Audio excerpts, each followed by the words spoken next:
جی شیخ، تو ہم لوگ جو ابھی حضرت عیسیٰ علیہ السلام کے بعد سے لے کر کے اب تک کی تاریخ پہ بات کر رہے تھے، تو وہ یورپین مورخین کے نقطۂ نگاہ سے بات کر رہے تھے، ورنہ بہت سے مسلم مورخین جو ہیں انہوں نے سن 1 سے ہی تاریخ کی ابتدا کی، سن 1 ہجری سے، سن 1 ہجری رسول اللہ صلی اللہ علیہ وسلم جب مدینہ ہجرت کر، مثلا ذہبی ان کی مشہور کتاب تاریخ الاسلام سن 1 سے سن 700 ہجری تک. اسی طرح سے بعد کے مورخین بھی جو انہوں نے مثلا ان سے پہلے ابن الجوزی تھے 597 وفات، المنتظم کی تاریخ الملوک والعلوم، سبت ابن الجوزی ہیں، ان کے نواسے، ان کی کتاب میراث 1 سے لے کر کے، تو بہت سے لوگ وہیں سے شروع کرتے ہیں. اس سے پہلے کا اس لیے کہ اس وقت سے پہلے سب تاریخی شاعری ہوئی تھی پوری دنیا، یہ نقطہ نظر میں تھا. گویا کہ مطلب ایک اگر منصفانہ نگاہ ڈالی جائے تو مجھے ذاتی طور پہ ایسا لگتا ہے کہ رسول پاک صلی اللہ تعالیٰ علیہ وسلم سے جو پہلے کی تاریخ ہے وہ باضابطہ مستند تاریخ نہیں بن پاتی. ہاں، لیکن اس کو پھر بھی ماقبل تاریخ اس لیے نہیں کہیں گے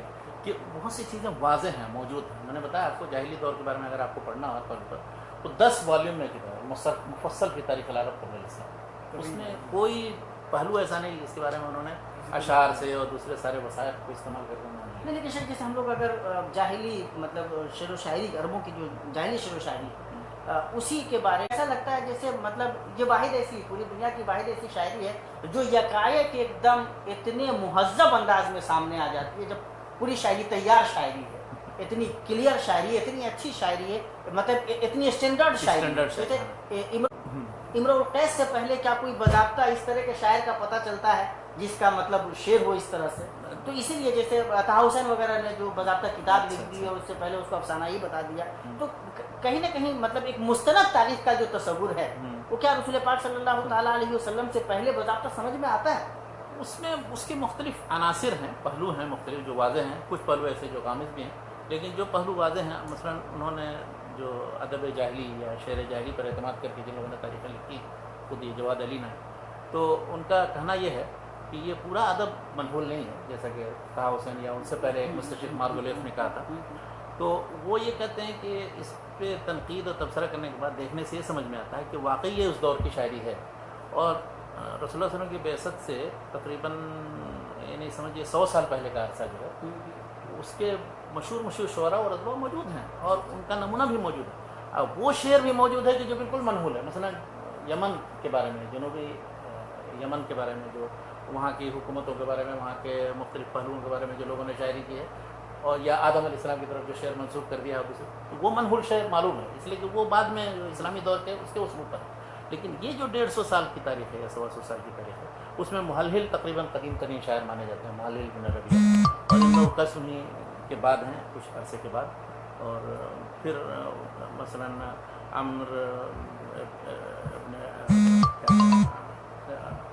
لبید ہے، عمرو بن عبید ہے، نابغہ الزبیانی وغیرہ بہت سے شعراء ہیں جاہلی دور کے، معلقات والے ہیں، غیر معلقات والے ہیں. تو یہ ان کو پورے کو غیر یعنی بالکل مشکوک قرار دینا درست نہیں، اس لیے کہ ان لوگوں نے تحقیق کر کے خود ان کے اسلوب اور ان کے افکار کا جائزہ لینے کے بعد دیکھا کہ یہ شعر ثابت ہے، بلکہ محققین اور نقاد کہتے ہیں یہ شعر اس کا اتنا ثابت ہے، اور اس میں یہ جو 2-3-4 شعر بڑھائے گئے ہیں یہ اضافہ ہے.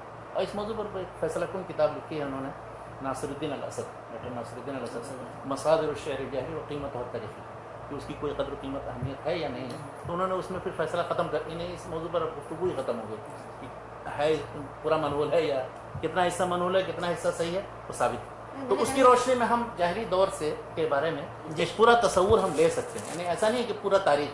اور خود قرآن مجید پر آپ غور کریں، طہ حسین نے تو یہی بات کہی. طہ حسین یہ کہتا ہے کہ قرآن مجید کو خود پڑھو، بہت سی ایسی چیزیں اس میں مذکور ہیں کہ تمہارے جاہلی شاعری کے اندر نہیں. اس کا اس طرح سے اعتراض، مثلا سود کا ذکر کہاں ہے تمہاری جاہلی شاعری میں؟ کیوں نہیں ذکر ہے جو قرآن مجید میں موجود، اور یہ عربوں کا خاص ایک چیز تھی اور اس کا ذکر کیا گیا ہے اس میں.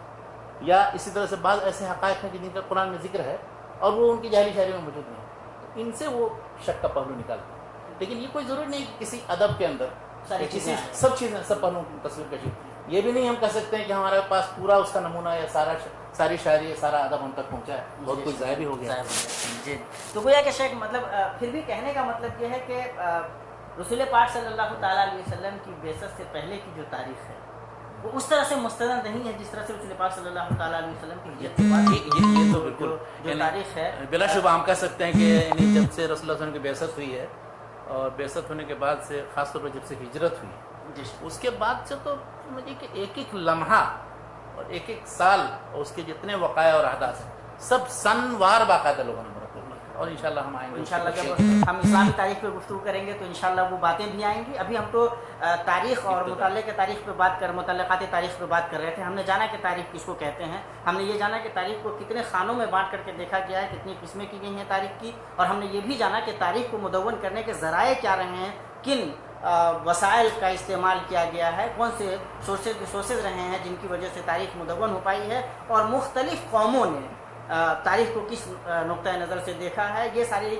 باتیں ہم شیخ کے ساتھ شیئر کر رہے تھے. اور ہم نے جانا شیخ جب تاریخ کے یہ ذرائع ہم پتہ لگاتے ہیں، بعد میں انشاءاللہ جب ہم اسلامی تاریخ کے بارے میں یا عام انسانی تاریخ کے بارے میں بات کریں گے تو وہاں پہ آئیں گے.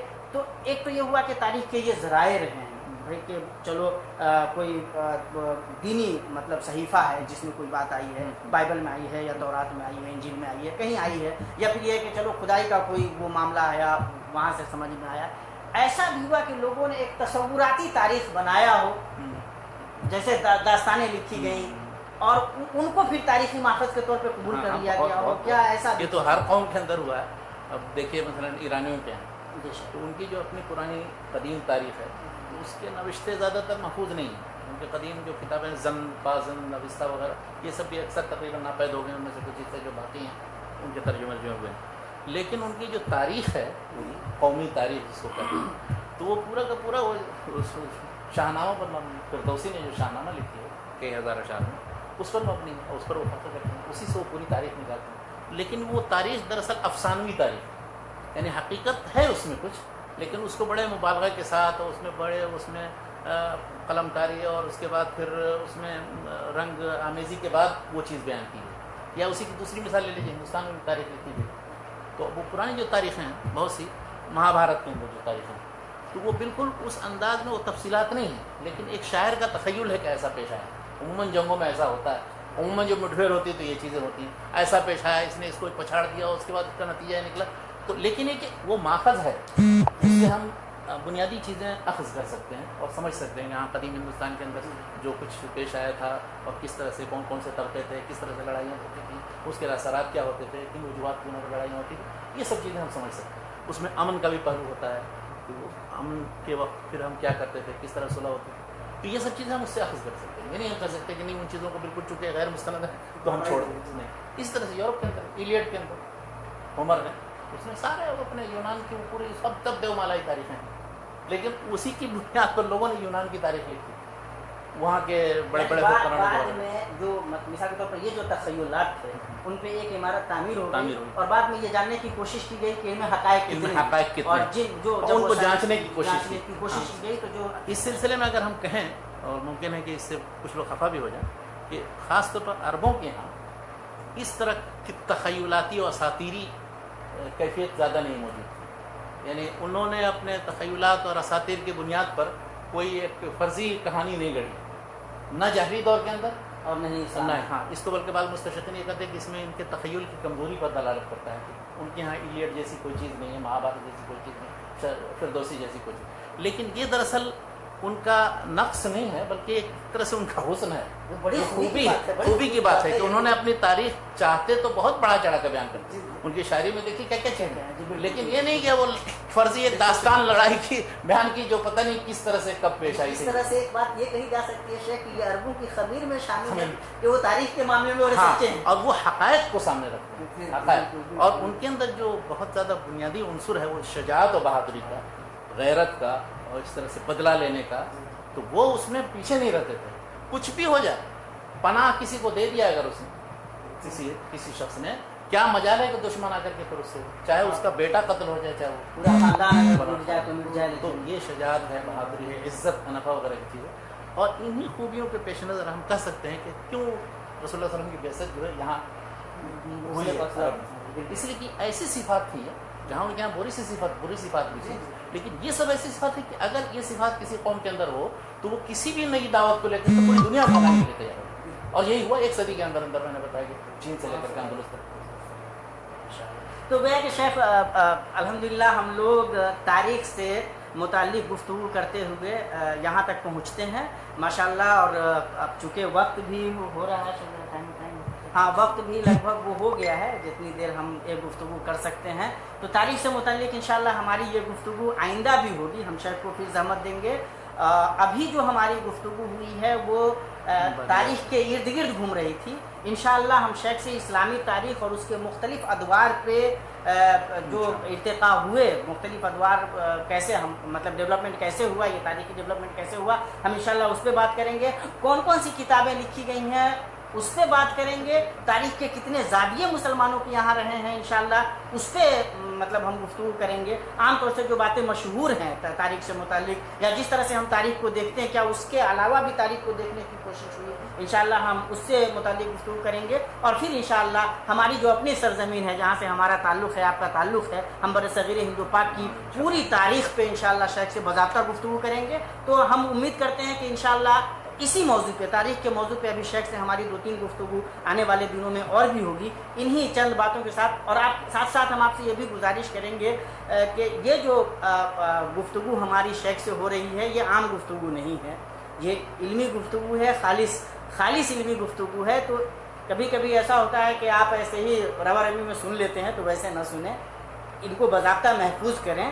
ہم نے جو شیخ سے اس سے پہلے بہت ساری گفتگو کی ہے ان کو ہم نے محفوظ رکھا ہوا, اور ہم مختلف مواقع سے سنتے رہتے ہیں, اور ہم آپ کو یقین دلاتے ہیں کہ ہمیں بہت کچھ سیکھنے کو ملتا ہے. جن کتابوں کے تذکرے آتے ہیں ان کو آپ لکھیں, جن شخصیات کا ذکر آتا ہے ان کے اوپر غور کریں, اور جس طرح کی گفتگو ہو رہی ہے اس کو اپنے ذہن میں رکھیں. انشاءاللہ آئندہ بھی جب آپ ان پہ غور کریں گے تو آپ کا بہت فائدہ ہوگا. آج کی گفتگو انشاءاللہ ہم ان باتوں پہ ختم کرنے کی کوشش کرتے ہیں. ہم شیخ کے ایک مرتبہ پھر شکر گزار ہیں, اللہ تبارک و تعالیٰ سے دعا کرتے ہیں کہ اللہ تبارک و تعالیٰ شیخ کی عمر میں برکت دے, شیخ کی صحت میں برکت دے, اور ہمیں یہ توفیق دے کہ ہم شیخ سے زیادہ استفادہ کر سکیں. اور شیخ کا جو یہ تبحر علم ہے, یہ جو دریا رواں ہے, شیخ کی خاکساری بھی بڑی مشہور ہے, اور ہم لوگ آئے دن الحمدللہ اس کا مشاہدہ کرتے ہیں. تو شیخ کے جو علوم و فنون کا جو یہ دریا بہہ رہا ہے, اللہ تبارک و تعالیٰ ہم لوگوں کو اس سے اپنے دامن کو بھرنے کی توفیق دے, تشنیگی جو ہے اس کو بجھانے کی توفیق عطا فرمائے. ہم آپ سے وعدہ کرتے ہیں کہ انشاءاللہ ہم پھر شیخ کو زحمت دیں گے, اور آئندہ اسلامی تاریخ کے اوپر انشاءاللہ ہماری بات ہوگی. اس کے بعد پھر انشاءاللہ ہم اپنے ملک کو پہنچیں گے. پھر ہم ایک بات اور بھی بتانا چاہتے ہیں آپ کو کہ جتنے احباب نے جو سوالات رکھے ہیں وہ انشاءاللہ وہ سارے سوالات ریکارڈ ہیں. ظاہر ہے آپ خود بھی سمجھ رہے ہیں کہ فیس بک پہ ریکارڈ ہے. ہم انشاءاللہ ان کو باضابطہ پوائنٹ آؤٹ کریں گے, لکھیں گے, اور جب ہماری گفتگو اپنے اختتام کو پہنچے گی آئندہ تو انشاءاللہ ہم ان سارے سوالات پہ شیخ سے باضابطہ بات کریں گے, اور انشاءاللہ ان تمام سوالات کا تشفی بخش جواب آپ تک پہنچے گا. انہی چند باتوں کے ساتھ ہم شیخ کا پھر شکریہ ادا کرتے ہیں, اور ساتھ ہی ہمارے عزیز مولانا محمد علی تیمی مدنی صاحب جنہوں نے اس سلسلے میں بڑی مدد کی ہماری, ہم ان کے بھی شکر گزار ہیں. اللہ تبارک و تعالیٰ ان کو بھی بہتر بدنوں سے نوازے. انہی چند کلمات کے ساتھ ہم آپ سے اجازت لیتے ہیں. انشاءاللہ ہم پھر شیخ کے ساتھ آپ کے سامنے آئیں گے, اور اسی موضوع پہ, تاریخ کے موضوع پہ بقیہ گفتگو انشاءاللہ ہماری ہوگی.